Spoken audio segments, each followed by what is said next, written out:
It's 3 minutes past the hour almost. So if someone wants to join, we'll join. And we have Chris and Brad and you. So, all right. All right. Hello, everyone, and welcome to our community meeting. It's a K3s community meeting. It's official CNCF community meeting, which means be nice to each other and keep the COC of CNCF. Today is May the 30th. And as the EMEA kind of friendly and AMS community meeting, I'm going to paste once again into the chat our link to the community meetings notes. So if you feel like add yourself, add your topics for discussion, you need your GitHub account, for example, to be able to edit the notes. With that, I'm going to share that. And let's see what we have for today. As requested, anybody wants to talk about these scans at K3s.io? I see Derek. You want to share more about that? The results of the CV scanning? Or we don't have Derek on the call? Derek's on PTO this week, but I can All talk. right. Yes, please. So we wanted to, be open and transparent about CVEs and CVEs and the dependencies of what we're pulling in K3s. So we wanted to, make sure that we didn't just have that information available to SUSE or Rancher customers, because K3s is obviously a community project and we want the community to be secure in knowing what's in their software. So we set up a separate scans page that scans, right now it scans only the images created by the K3s team. So the K3s image, Clipper Helm, Clipper LB, and some of the other ones, Helm controller. So basically we just, whenever there's a new CVE that pops up, which it always will, because that's how CVEs work, they will be fixed in the next release. We always aim to have 0 high and 0 criticals. The grayed out ones that you see there are ones that we have investigated and found don't affect K3s. So once again, in the interest of transparency, we want to make sure that, we're not just sweeping those under the rug and pretending they don't exist, because we still do want to track them and make sure that we bump them when we can. But our policy in general is, if we can prove through something like Gulf One Check that this CVE does not affect our software, we don't want to do a lot of, indirect dependency bumps if we don't have to. Obviously, security is our main focus here, but also so is stability, right? So we want to make sure that, if we can attest that this vulnerability is not present in, in the way that we use that dependency, we do mark them as not applicable via OpenVex, and we do make that available. So that's why, you'll see a lot of grayed out entries here, but if there's an actual live entry, it will not be grayed out. It'll show as applicable. I don't know that we have any, so you may not be able to find one. I hope. Yeah. We have one. There's one. Oh, that's actually a false. That should have been text anyway. But anyway, it's good for the example. So yeah. I wonder why that one didn't. I'll need to check on that. But yeah, again, we wanted to be open, we wanted to be transparent, both about CVEs that do affect us and CVEs that don't affect us. Right now, it's only showing high-end criticals. We do, scan and track low and mediums, but for the purpose of this exercise at this moment, we're only showing high-end criticals. That can always change. But yeah, we wanted to be open with the community and let them know, what's in the software that they're consuming from us. Great. And there were some discussions that we maybe want to have a RSS feed for those. And yeah, I see that's on the wish list. yeah. I don't think we have any ETA for that at the moment, but that's something that we would like to have as well on both the, on the SUSE side as well as the community side. Mm-hmm. And we build that with Docusarus as well, right? As the other stuff that we do, right? As far as I can see. I'm not sure if we did or not, to be honest. I think Derek or Guy would know. I know that we hosted on GitHub pages, but Yeah. as far as I saw that on the actions and the build.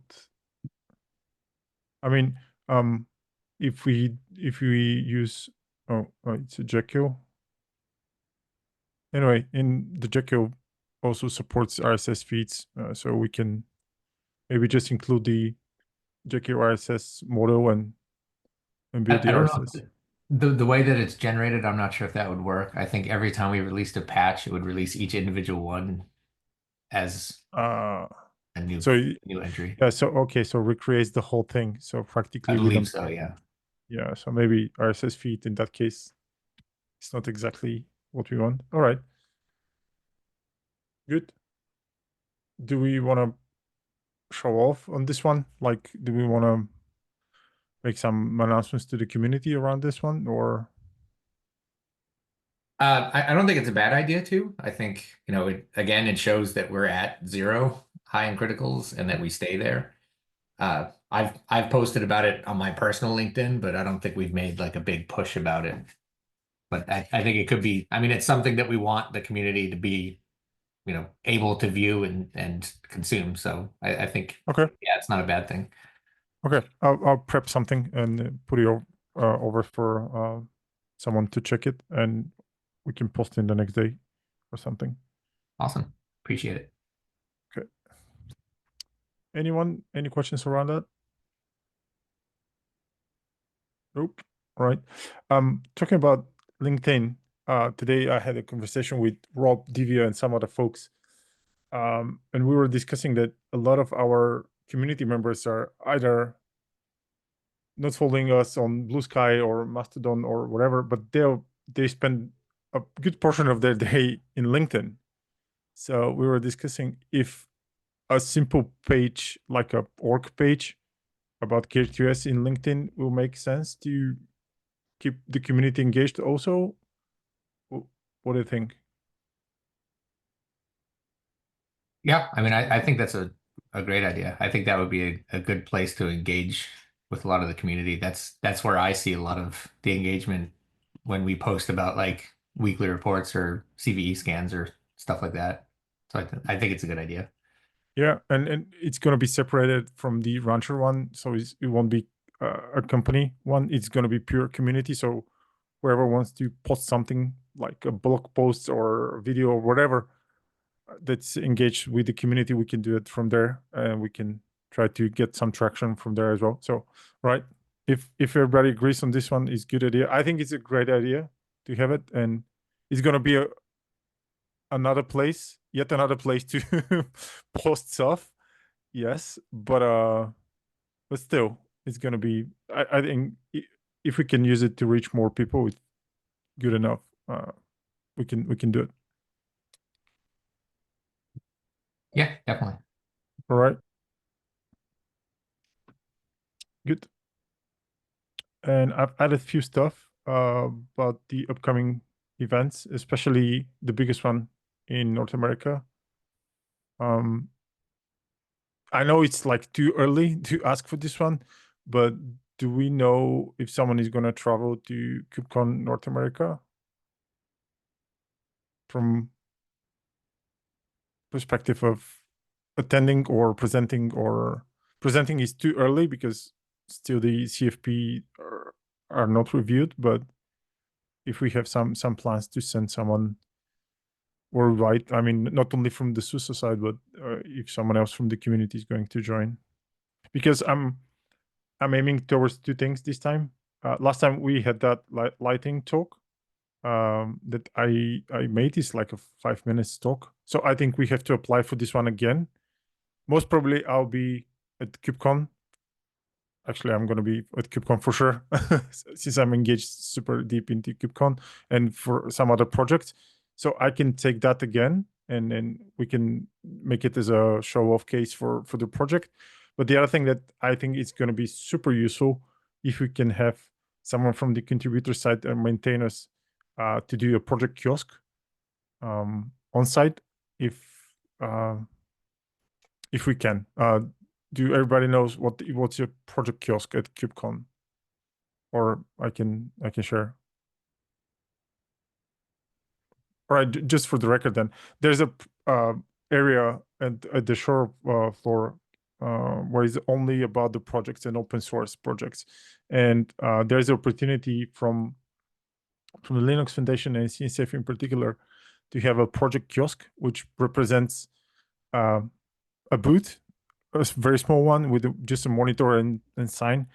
And the idea is someone from the project, either maintainer or contributor, to be there and to speak with the community, which are coming and to find about the projects, or they want to share some issues and so on and so on. So we do that in some of my other projects, and it's super useful to get direct feedback from the community, or to get complaints, or just to people to come and say, hey, you're doing a great job.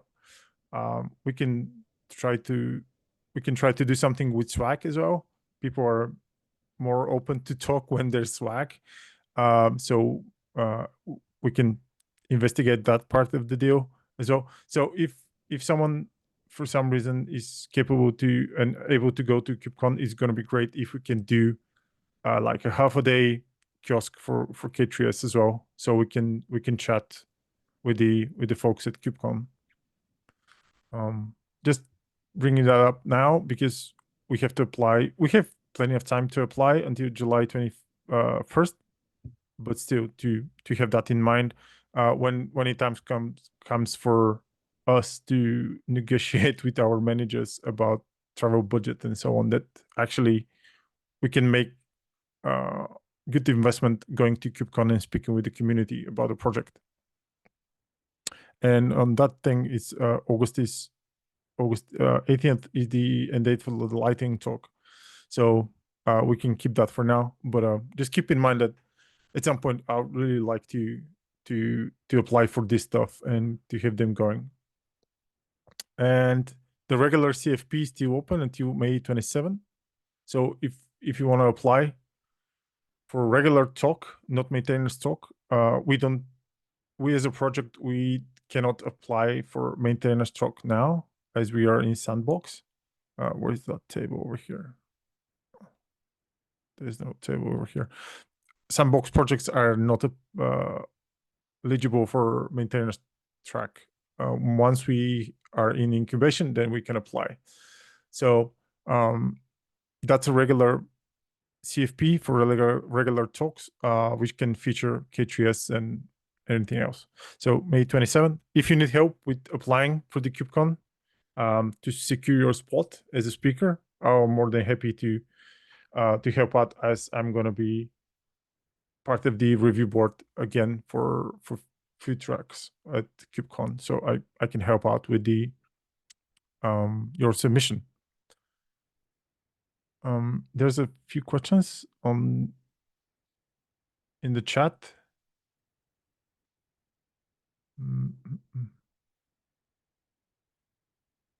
It's asking about guides of using eBPF within K3s. Is there anyone who can take that question? Do we have something? Using it to do what? Yep, that's a relevant question. I'm going to butcher your name, but Vivekanand, can you answer that? Using eBPF for what in particular? So our maintainers can guide you. The one place it's used is when you use Cilium, as but there isn't really a official way to use Cilium with K3s, as far as I remember. Yeah, we know of people that use Cilium within K3s, but it's not a supported CNI. You need to tinker your way through the steps to replace the default CNI and use. It can be done, but it's not a highly recommended way. It's not. We're saying, Paul, is like it's not officially supported by the community, or. Well, there's, I don't know what you call official support, but if you go through the K3s documentation, you will not find precise steps on how to do it. Yeah, it's that's not officially documented. Yeah, that's kind of the definition of community supported. If we have it in the documentation, then we support the migration over. The question was using it to profile applications, so not even talking about CNR replacements. No, this isn't Oh, something okay. that would be like K3s specific. There are tools out there for, doing application profiling using, a variety of different tools. But we don't have anything that's K3s specific for that. Again, K3s is mostly just, collection of other projects like, Kubernetes and Flannel and Containerd and so forth. So if you have generic tooling that works on Kubernetes for, monitoring pods using your tooling of choice, that should work on K3s. We don't have any K3s specific documentation for application profiling.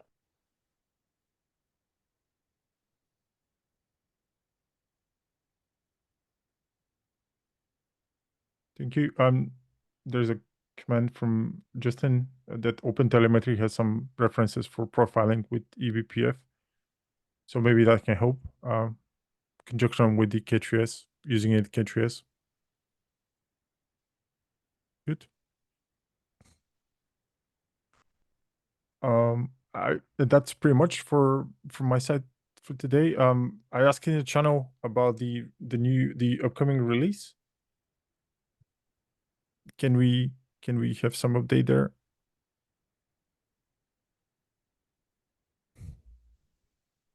For 133? Yeah. 133 is out. It's been released. Oh, I missed that. When was released? Sorry. 5 days ago. Okay. I was on vacation. Sorry. Holidays here. I missed that. Can we make it as a process on like releases like this, major releases like this, to notify me somehow or the community folks, so we can shout out about this stuff, so we can communicate it towards the community? Is that in Yeah. case I missed to see that in the channel? Sorry about that. But I was on holidays, so didn't catch up with everything. Right. So I'm gonna write about this as well. So okay. I'm currently checking if there was an announcement in the CNCF K3s channel. I doubt Someone there wrote was. about it. We should add that to our release process, though.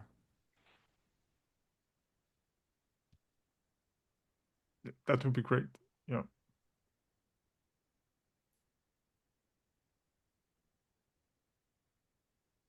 There's nothing into the CNCF Slack and nothing into the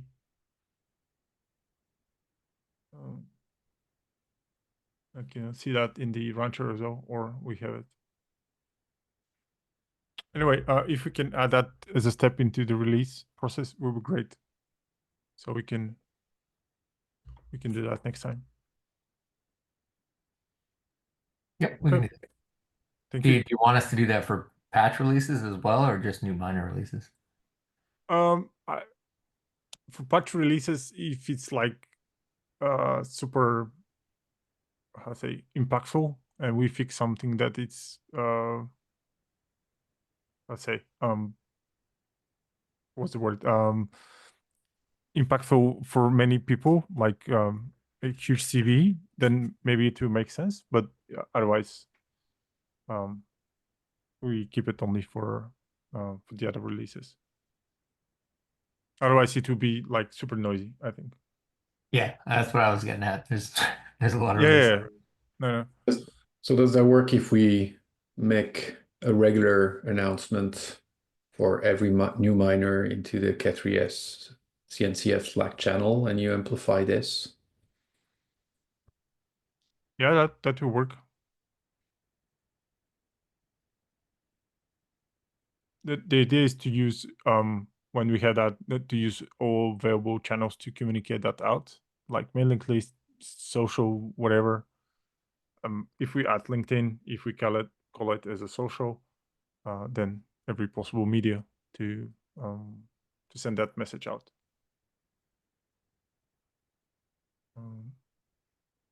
There's another question.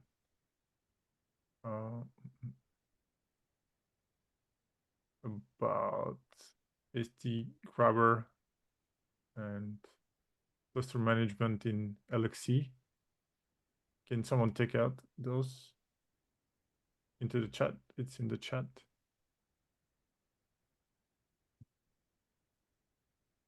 I think Brad's already answered it, but basically we didn't have any plans to incorporate cow SQL.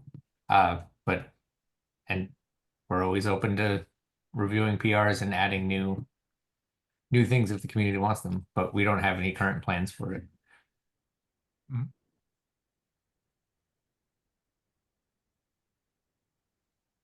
Good.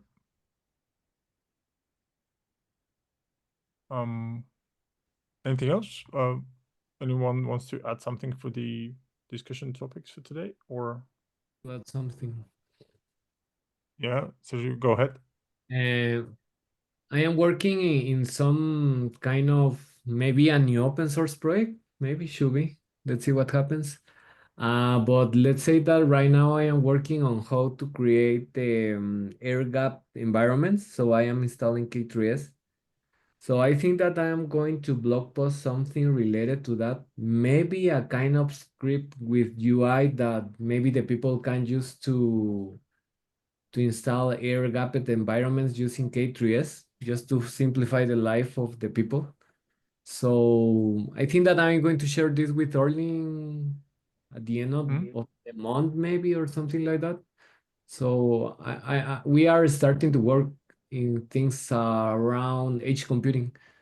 So yeah, I think that maybe I will be posting a lot of that, and we are using K3s plus Raspberry Pi devices right now. Good. Whenever it's ready, just send it over. So we can repost it.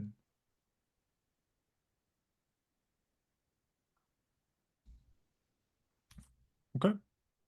Anyone else? Or if we don't have any topics, I think we can close for today. Nope. All right then. Thank you very much, everyone, and see you in that group in a month time. And for the rest, see you next week. Thank you. See you. Bye. Thanks. Bye-bye. Thank you. Bye-bye.